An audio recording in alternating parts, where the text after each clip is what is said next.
Alors il y a quelque chose que j'aimerais vraiment te partager. Quelque chose qui me tient à cœur, qui est assez difficile à faire, mais qui devrait vraiment te faire gagner du temps. Alors je vais te parler du boulot et de nos relations.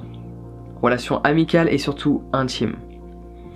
Donc on va commencer majoritairement par les relations intimes et tu peux relier ça aux relations amicales également. Ça nous arrive à tous, à un moment donné, de rencontrer une personne avec laquelle on se sent bien. Donc on reste avec quelques jours, quelques semaines, quelques mois éventuellement. Parce qu'on apprécie sa présence, mais il n'y a pas une forte connexion avec cette personne. Tu le sens quand il y a une connexion. Tu regardes cette personne dans les yeux, tu sens quelque chose que tu ne peux pas décrire avec les mots, et cette chose-là n'est pas présente avec cette personne. Et pourtant, tu restes à ses côtés. Parce que tu as besoin de te sentir aimé. Tu as besoin d'être réconforté. Tu as besoin d'être touché parce que dès ton plus jeune âge, c'est ce qui s'est fait. Tu es né, on t'a pris dans les bras. Donc on a tous besoin de ce contact avec une autre personne. Ça c'est normal. Mais le problème c'est l'attachement qui va avec. On en a fait une habitude de voir cette personne X nombre de fois chaque semaine et on a du mal à s'en passer. Et le jour où j'ai réalisé que tout ce temps que je passe avec une personne que certes je peux apprécier, que certes je peux bien me sentir par moment mais pas forcément tout le temps parce que dès lors qu'il n'y a pas une forte connexion, c'est très variable la relation. Ouais, tu vois de quoi je parle? Tu te sens bien avec quelqu'un mais il y a toujours... Ça passe pas tout le temps. À des moments tu dis mais qu'est-ce que je fais là? Et cette pensée, qu'est-ce que je fais avec toi?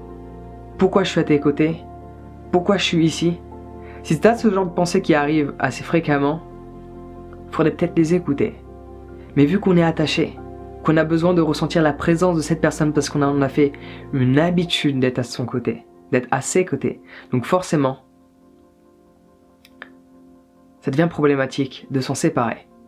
Mais le jour où j'ai réalisé que tout le temps que je passe avec cette personne, où il n'y a pas cette forte connexion, où il n'y a pas cette chose que l'on ne peut pas décrire quand tu regardes cette personne droit dans les yeux, c'est du temps que tu perds à éventuellement rencontrer cette personne avec laquelle tu auras une forte connexion.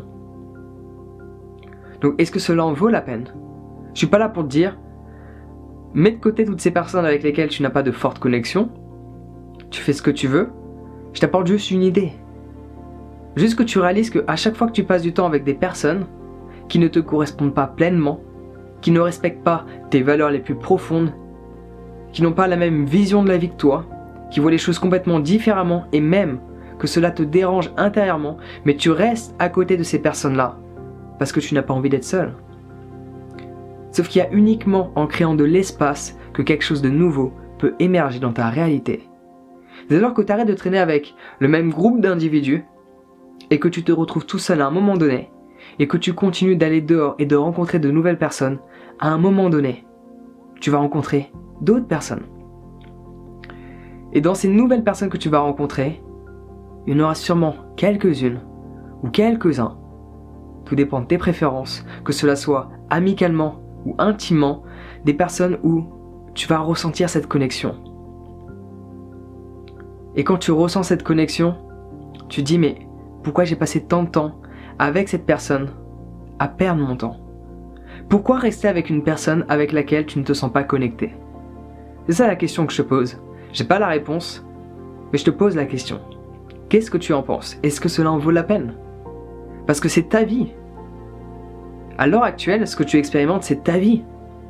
T'es censé faire ce que tu veux de ta vie. T'es censé te sentir bien. T'es censé expérimenter la joie. Mais expérimentes-tu vraiment une joie intense quand tu es avec une personne où il n'y a pas cette forte connexion, que cela soit amicalement ou intimement? Où est-ce que ça mène? Nulle part. Alors pourquoi rester? Sachant que cela t'empêche de rencontrer une personne avec laquelle tu sentiras cette forte connexion. Par rapport au boulot, c'est un peu le même principe. Beaucoup d'entre nous ont fait un boulot qu'on n'aime pas. Et on y reste. Parce qu'on a certaines obligations, on a certaines contraintes. Et surtout, on s'est trouvé beaucoup d'excuses pour y rester. Parce que tout ce temps que tu passes à faire quelque chose que tu n'aimes pas affecte ton quotidien.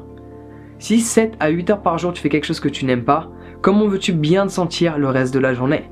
Alors tu vas te sentir bien au moment où tu quittes ton boulot, parce que tu dis « Ah c'est bon, c'est derrière moi ». Mais forcément, si pendant 7 heures à 8 heures par jour, tu es affecté émotionnellement parce que tu fais quelque chose contre ta volonté, pour diverses raisons, forcément tu vas pas te sentir bien durant le reste de la journée. Ou pas d'une manière constante du moins. Et c'est le même principe qu'avec une personne avec laquelle tu n'as pas une forte connexion. Si ce que tu fais ne respecte pas tes valeurs, tu ne pourras pas trouver quelque chose d'autre qui va te correspondre. Parce que tu passes tout ton temps à être là-bas et non pas à chercher quelque chose qui pourrait éventuellement te correspondre ou à créer quelque chose comme toi, tu le perçois. Donc on parle souvent de faire un équilibre entre l'amusement et le travail. Et selon moi, il ne faut pas trouver un équilibre là-dedans. Il ne faut pas trouver d'équilibre. Il faut trouver l'harmonie. Il faut mélanger les deux. Parce que le travail lui-même en soi, qui provient du latin, ça veut dire instrument de torture. Donc, personne ne veut travailler parce que c'est de la torture. Mais si tu arrives à développer un style de vie, donc faire quelque chose que tu aimes, il y aura toujours des contraintes, il y aura toujours des choses que tu n'aimes pas, que tu vas être obligé de faire.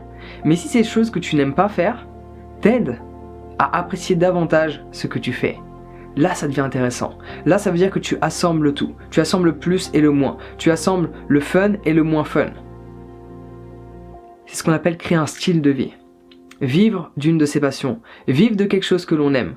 Faire quelque chose pour le monde qui nous apporte du bonheur. Donc arrête d'essayer de trouver l'équilibre. Parce que déjà, ça va être compliqué quand tu fais 8 heures par jour dans une industrie ou dans un secteur que tu n'aimes pas. Comment veux-tu trouver un équilibre quand tu fais 35 heures par semaine? Ça bousille tout ton temps. Toute ton énergie est bousillée. Oui, ça va être compliqué. Je te dis pas de quitter ton boulot.